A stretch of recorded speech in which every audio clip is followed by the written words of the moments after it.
চট্টগ্রামের স্বনামধন্য creative nursing কলেজে আন্তর্জাতিক নার্সেস দিবস এবং আন্তর্জাতিক মিডওয়াইফস দিবস উদযাপিত হয়েছে। সোমবার নানা আয়োজনের মধ্য দিয়ে নগরের একটি মিলনায়তনে দিনব্যাপী এই অনুষ্ঠান সম্পন্ন হয়। শিক্ষক শিক্ষার্থীদের উপস্থিতিতে অনুষ্ঠানস্থল মিলনমেলায় পরিণত হয়। ক্রিয়েটিভ নার্সিং কলেজের অধ্যক্ষ মোহাম্মদ ইমাম হোসেনের সভাপতিত্বে অনুষ্ঠানে প্রধান অতিথি ছিলেন কলেজের প্রতিষ্ঠাতা মোহাম্মদ উসমান। কিনোট স্পিকার হিসেবে উপস্থিত ছিলেন ইউনিভার্সিটি অফ ক্রিয়েটিভ টেকনোলজির উপাচার্য বীর মুক্তিযোদ্ধা প্রফেসর জাহিদ হোসেন শরীফ।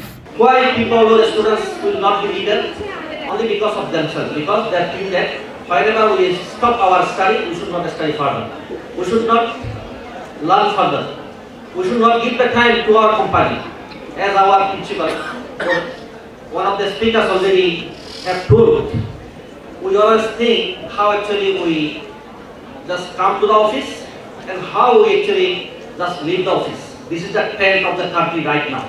এ সময় ইউসিটিসির একাডেমিক কোঅর্ডিনেটর হোসনে আরা বেগম, নাগরিক টিভির ব্যুরো প্রধান একে আজাদ, নিউজ নাও 24-এর ব্যুরো প্রধান পার্থপ্রতিম নন্দী, ইউসিটিসির assistant registrar SM Shahidul Alam, Chattogram nursing কলেজের অধ্যক্ষ সেলিনা আক্তার, চট্টগ্রাম মেডিকেল কলেজ হাসপাতালের নার্সিং তত্ত্বাবধায়ক মোসাম্মদ নুরুন নাহার ও নার্সিং সুপারভাইজার মুন্নি আক্তার কানু, কৃষ্ণা দেবী বিশেষ অতিথি হিসেবে উপস্থিত ছিলেন।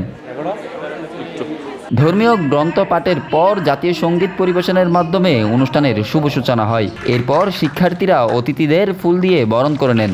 পরে আলোচনা পর্বে নার্সিং শিক্ষার অগ্রগতি এবং নার্সদের অবদান নিয়ে শিক্ষার্থীদের উদ্দেশ্যে অতিথিরা বক্তব্য রাখেন।